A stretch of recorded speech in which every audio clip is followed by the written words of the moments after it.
No? Maybe. Maybe? Yeah. So I'll do this one then. Because I'm too short.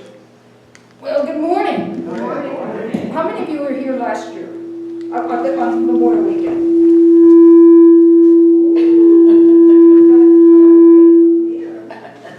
Anybody here last week? Okay, so I have to give you a private story before I go to my script. So last year, I don't know if any, you all know me, and I kind of go off script all the time because my brain is so random. And last year when I was speaking, Beck had made banana bread. And I was speaking of the lives of 3 soldiers who lost their lives. And these were the 3 that I spoke of last year. This year I'm going to speak of one of the same and another new gentleman. And right between discussing the loss of life of one gentleman in service to go to the next one, my randomness came in and I said, and don't forget to eat Beck's banana bread. So I was told by my dear friends, stick with the script, Dee. Don't go random. So today I'm going to stick with the script that I have written. So I'd like to start, and I've given everybody a copy. We have a prayer, the Unity Prayer for Protection, and I have made a copy of that. And I'd like to engage everyone to say that with me, and then I'll start my message. The light of God surrounds us. The love of God enfolds us. The power of God protects us. The presence of God watches over us. Wherever we are, God is, and all is well. All is well. In doing research for today's message, I learned the story of the origin of this prayer. It started with silent unity. Silent unity is the service that's been with Unity since the beginning, and it's a way to have affirmative prayer all over the world, and it's a free service. Of course, they ask for donations. Mimi and I always get the letters from them, and I have called the Unity, the 800 number, and no matter when you call, day or night, a man or woman will answer the phone, and they'll ask you how you would like them to pray for you. And it's non-denominational, whatever religion it is. And it started as a paper, you know, it started long ago with the Fillmores, with them doing, writing letters and articles, etc. So it started with silent unity, and this is the prayer, back to the prayer. During World War II, when the war was raging in Europe, silent unity received a lot of requests for a prayer for protection. So Unity asked a gentleman named James Dillett Freeman, who lived from 1912 to 2003. He was an internationally known poet, author, lecturer, and a Unity minister. Does anybody know him? Yes. A couple of folks know him. Okay. He was asked to write the prayer for protection for the people that were in World War II impacted. So he did his first draft, and it included a reference to the 23rd Psalm. Ye, though I walk through the valley of the shadow of death, I will fear no evil, for thou art me. Okay, that sounds like that would be applicable. One of the young women who worked in Silent Unity was reading his manuscript, and she finished it. When she finished it, she came up to him and said, Jim, if I were a woman in England having bombs dropped on my head, or I was a soldier having guns pointed at me, this business of ye walk through the shadow of death would not be applicable. Can you do better? So Jim said, well, you want me to do better than the 23rd Psalm? Oh, I don't know. But he gave it some thought, and he remembered a verse he had written for Silent Unity, a Christmas prayer. And he thought about that, and he thought, well, maybe I can edit that prayer a bit. And he did. He edited that prayer to come up with our prayer for protection, which is the light of God surrounds me, the love of God enfolds me, the power of God protects me, the presence of God watches over me, wherever I am, God is. So the main edits that he made was he took the word Christ out and put the word God in, because he wanted it to be universal. So that was one of his main edits to it. The prayer has appeared in hundreds of different publications that have no connection with Unity. People carry it in their billfolds and post it. Buzz Aldrin, when he went to the moon, carried it with him. So it's been a universal prayer that a lot of people don't know has anything to do with Unity. So as we assemble today in honor of Memorial Day, I think, well, how many soldiers in World War II were carrying that prayer for protection? Memorial Day signals the start of the summer. It's the time when we have barbecues, we get together, and we celebrate the beginning of summer. It's also a very somber time, obviously, because 1.2 million Americans, men and women, have perished due to military conflicts. So unity teaches us that we don't have to agree with the presence of war to understand, obviously, the sacrifice of the families and the men and the women who have lost their lives. For me, I think about Memorial Day when again, this is my second time getting to give this talk, and I think about it, well, as remembering that we give thanks, we pay homage, but also the lessons here is that we strive to do our best, and that's what our message is always about. We come here every Sunday for our spiritual tune-up to learn how to do our best. What can we do in our world to do better, to create a better future that's different from the past? And that's really the message of the Fillmores. What are we doing now that's going to make it better for others and for ourselves as we move forward? That's the essence of the New Thought teaching, which this is a New Thought church.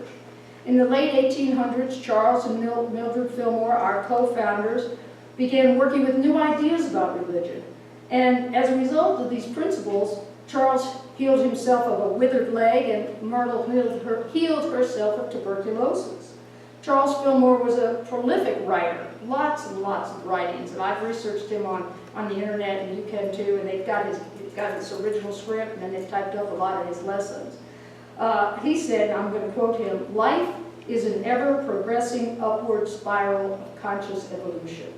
He also said, and this is pertinent for Memorial Day, "When the world understands God to be the source of every need, there will be no more war." That's a good one. Unity believes in God and spirit, truth, whatever we wish to call it. It's a universal power that's out there to provide for all of us at all times. My talk today is called Soldier Stories, and I'm going to discuss two of my relatives. One of them perished in a war, and one returned home from a war. The first is the story of James Daily. James and Jim Daily were my second cousins. The Dailies lived in a small village on the Hudson River called Hastings-on-the-Hudson, New York, where I was born, and I grew up until 4th grade when we moved to Ohio. The brothers served in World War I. Since they were born many years before me, I didn't know them, but I had a dear aunt who told me their story many, many times. She said she remembered them going to war, and she remembers when the war ended.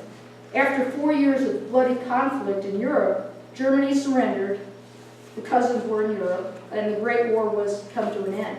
They named that day Armistice Day, meaning ceasefire. So we hear the word armistice, it means ceasefire.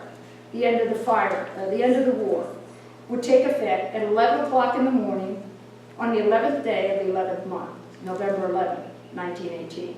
So we now celebrate November 11th as Veterans Day. On that day in 1918, the Daily family, it meant that Jimmy and James would be coming home. All the bells in the small town were ringing, and everyone was out celebrating. On that grand celebration day, her aunt came running out of the house to her sister's home, my grandmother's, saying how happy she was. The war was over, her two sons would be coming home. However, in the hours between the announcement of the armistice and its enforcement deadline, the fighting continued.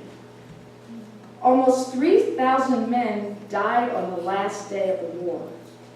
Tragically, the day after the war ended, Aunt Mary received a telegram from the War Department, it gives me chills, informing the family that James had been killed in Europe.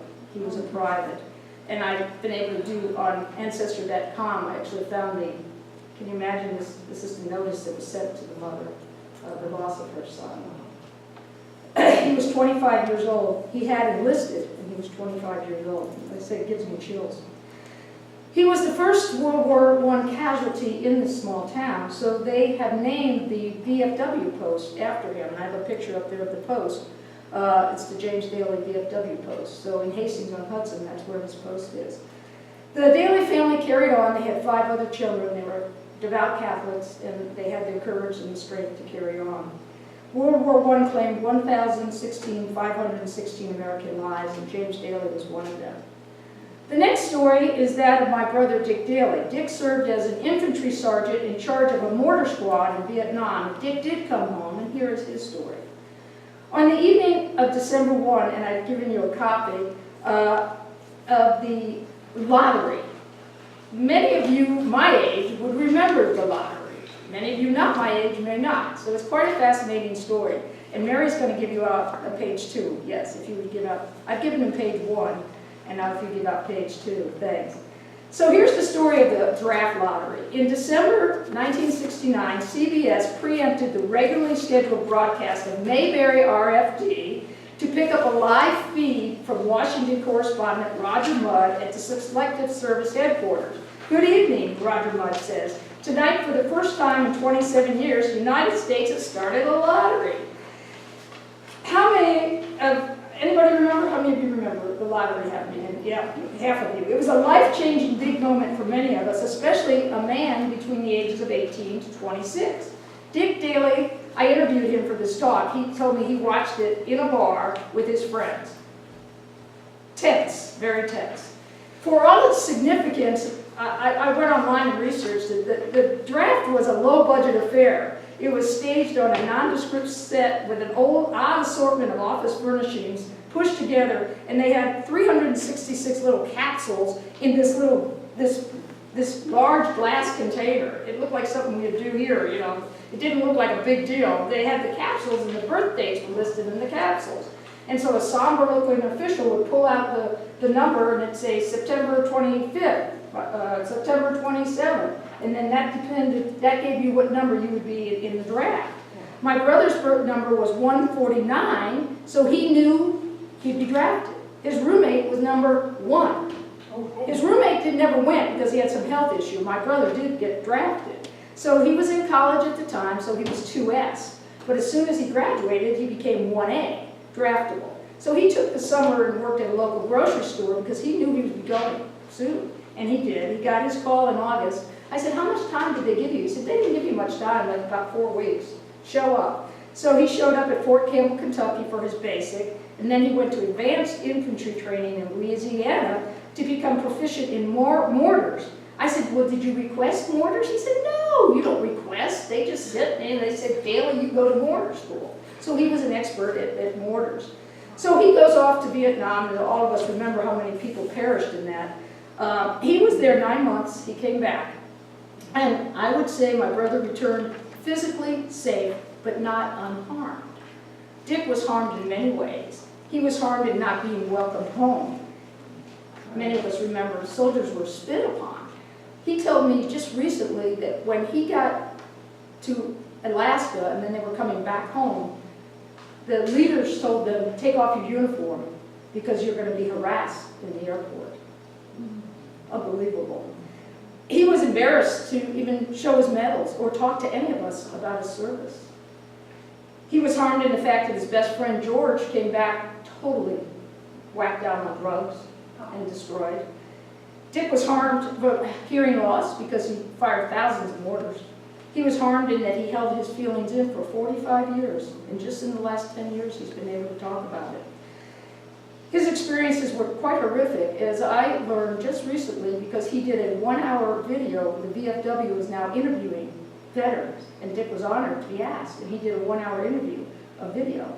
And on this video, the first time ever, I learned that on his mortar squad, they drop the thing in and shoot it, and he was quite proficient at it. He's a bright young man at the time. He's a bright old man now. And the gun misfired. He was 4 feet away. He's in charge of the squad. The gun misfired, went like that, killed one guy, and injured, maimed another. And Dick was just feet away. And he just told that story in the last couple of years on the video. He now has tremendous pride in being a veteran, so I think that is good news. But my goodness, the impact is just riveting. He also taught us that the preferred gratitude statement for the men and women who served in Vietnam is, welcome home. I didn't know that. He said, welcome home, because they were not welcome home. And that the men and women on the other services, as we know, it's thank you for your service. So on this Memorial Day, to Dick Daily, I say, welcome home. To all of our veterans, I say, thank you for your service. To James Daily and all our servicemen and women who, as Abraham Lincoln said, gave their last full measure of devotion in the fight for our liberty, we say, thank you and God bless your souls. They were strong and they were vibrant. They were loved and they loved. They are missed and we will never know what was lost. But without a doubt, many were destined to have a major impact on our lives and our society. Their skills, their knowledge, their uniqueness have been lost forever. Regardless how we may personally feel about the military and the conflicts, it's highly appropriate that we honor, and today is our day to do that, to honor the men and women who served in our country. And I'd like to close with the closing prayer that I passed out there. The first sheet I passed out had the closing prayer on it, but I don't have a copy. I need a copy of the closing prayer. And I will lead us. And if we might all just stand up and say the closing prayer, I think that would be appropriate. Let us close our tribute with a prayer. Today, I remember sacrificing and debt I cannot repay. Today, I pray for the God of heaven to bless the families of those who have lost loved ones while serving our great nation. I pray for him to bless us and comfort the walking wounded who are still with us, and bless their families as well. It is also my prayer that we remember their sacrifice and the precious gift of freedom every day, not just once a year or when they are danger of being taken away. So it is. Thank you.